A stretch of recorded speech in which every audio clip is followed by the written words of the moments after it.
While Johannesburg residents have been left fuming over the prepaid electricity fixed rate, poor people that are dependent on the state, that are living in RDP houses, they are suffering the most.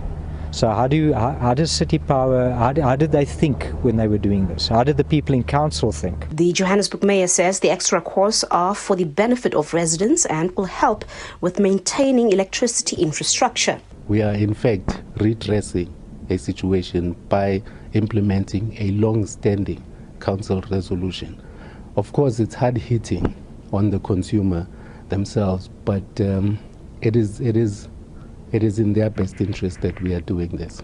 So this goes back to 2018, where this report was first tabled and approved by council for this fee to be introduced. But also, it was not just introduced under general, it was going to also be included to the prepaid meter users, because it has always been a charge that is reserved for the postpaid customers.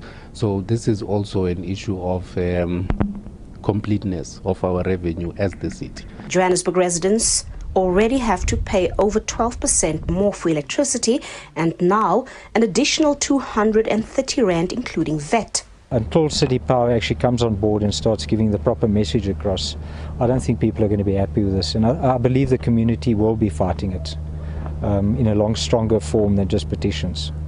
Do you support court action? I think court action is the way to go. The legal way is the way to go. There's some communities in our area that are talking about going to the streets. The 200 rand charge is not new and does not really apply within the City of Johannesburg only.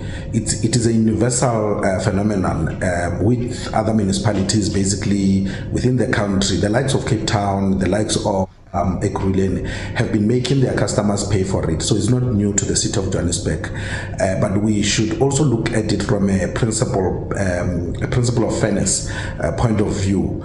From the two categories of customers that we have, that is the postpaid and the prepaid customers, only the postpaid customers pay these services currently. The Johannesburg Council voted in favor of the decision, which is now being resisted through several petitions on social media. OUTA might escalate the fight to court.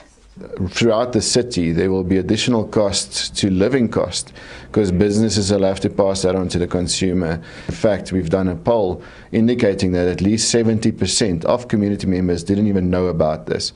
So it's a very bad surprise come July and people have to pay. Will you take them to court? We are definitely contemplating those actions. We're looking at the merit. We have asked the city to get the information on their cost of supply. Now, just to explain that, the city, when they apply for these new increases, it has to go through the National Energy Regulator of South Africa, NERSA.